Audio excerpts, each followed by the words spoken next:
So today, this video will be one of the most important you'll see concerning the leak of loralism. It's about one of the primary concepts which envelop this leak, okay? And that is the path to power. The path to power is about gaining self-reliance, not being dependent on the power of others. It literally means that you become God, your own God. For that you need to have an unbreakable will. You'll encounter a lot of resistance along the way. And it's all about strengthening your will, testing your will.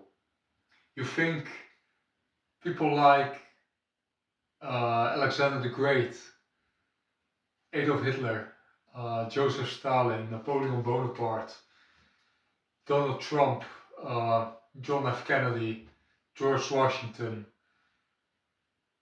Did you really think they didn't have people who hated them? Did you really think that they didn't have to strengthen their will? There will be resistance, alright? The path to power is not moral nor immoral. It's amoral, it's neutral. So, when you start this path, it's all about being self-determined. You need to follow the desires of your soul. With this, I mean, do what you most deeply desire. Only this will give you sufficient amount of energy to fulfill your task. Otherwise, you will quit, because it's senseless. My desire of the soul is the League of Loralism. That's why I started it. I'm essentially becoming immortal by helping others become godlike. That's the only thing that motivates me. Now, desires and ego are not bad. This is foolishness spread by Christianity and Buddhism. The effect of which is that you become complacent with your happenstance in life and become afraid to assert your own will for your own well-being. Now, by worshipping another entity, you're giving away your power and your independent thought. What happens with this continuum is that when people approach science with an atheistic mind, they tend to develop their own independent thinking more. And when they turn towards God, they become more moral, but their independent thought lessens, so they're more easily fooled. Now,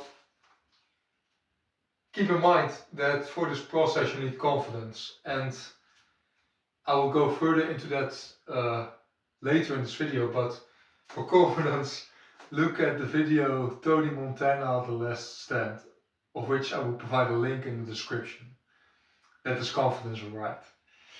He was close to the process of immortality, and I do believe, although he's fictional, that he gained immortality when he died, as evidenced by the legacy he left and his process in the afterlife. So, a few examples of this path to power are, and I'm including professional wrestlers, although their story is fictional, it's perfect to describe the process. I will provide links in the description of these two characters, the two promos, and they describe the process perfectly. The path to power, man. You need to see them. Click on the links, okay? In the description. So, the path to power can be divided in different stages. You get born as a baby, you're helpless, powerless, wholly dependent on others. Now, stage 2 as a child, you're still dependent, but you have a little bit more power. You can think for yourself. Third as an adult. This is like the normie stage where most adults are at. They think they have power, but they're continually manipulated by propaganda, by the opinions of others, by politics. They don't have independent thought. They're like sheep, up for slaughter. It's hard, but it's true. Fourth stage is the free adult. This is the people I'm speaking to, I hope. You're an adult, but you have a capacity to think for yourself. Now, this capacity has to be developed infinitely until you become a self-determined adult. This means that you have your own bubble of existence. You operate in your own bubble. You have your own opinions, your own acts. You're preferably an entrepreneur and you decide your own fate. Now, between these stages is at least 5 to 10 years because you need to gain a lot of knowledge, exponential amount of knowledge to know what you're doing. So, at the sixth stage, you become a powerful adult. This means that you are so powerful that you gain power over the destiny of others. It's also correlated with the adoration stage in totalism, although I deny totalism because it's morally flawed. You don't help others by sacrificing yourself. You don't help others by being moral. You help others by being more powerful. You show others the way. So, again, this is not about totalism, this is about the path to power. Jan Pajek does have its flaws. First of all, he's fat, which means he doesn't know everything. And second of all, morality can hinder you. I hope you understand that. Now, seventh stage is the ruling adult. You rule over the lives of others, directly or indirectly.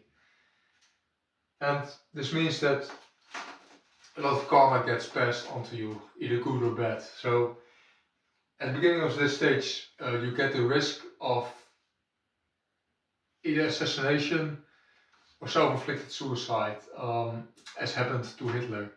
I'm not saying Hitler was moral or immoral, I'm just stating the facts. When you look at these stages, you have people who are either moral or immoral. To be honest, I'm not concerned with that. I'm just concerned with stating the facts and what happened to these people. So, for example, Hitler has so much either good or bad karma built up at his stage in life, predominantly bad karma, that he had to commit suicide to preserve his honor. It can be compared to the seppuku Japanese samurai had to commit to preserve their honor. Mussolini did not, and he was hanged at the gas station. So his name was not preserved well. When you get to the deified stage, you have escaped assassination attempts, and you have already begun deifying yourself on this earth. You can look at Napoleon Bonaparte. When he sat on his throne and established the monarchy, on his throne it said, "I am that I am." He was an absolute ruler of half of Europe, so he essentially became a god on this earth in his lifetime, just like Alexander the Great. There's a hierarchy in individuals, which we study in the League of Lauralism. Alexander and Napoleon are like close to the top 3 that we study. And the ninth stage is the immortal adult. Now, this stage has mostly been passed after death, but I'm not saying that you can achieve it in life. Although I don't know of any figures who attained immortality when they were still alive. Julius Caesar attained immortality after he died, Napoleon after he died, Alexander the Great, I think just after he died, maybe in this life, but I think just after he died. And the immortal stage is the ultimate stage. You have achieved self-perfection and you have become immortal. Your soul is preserved forever. So that's it. look at the links so you can get a concrete idea of the path to power. It's explained perfectly. Have a good and productive day, and the League of Lauralism is all about helping you in your path to power, to become like a god.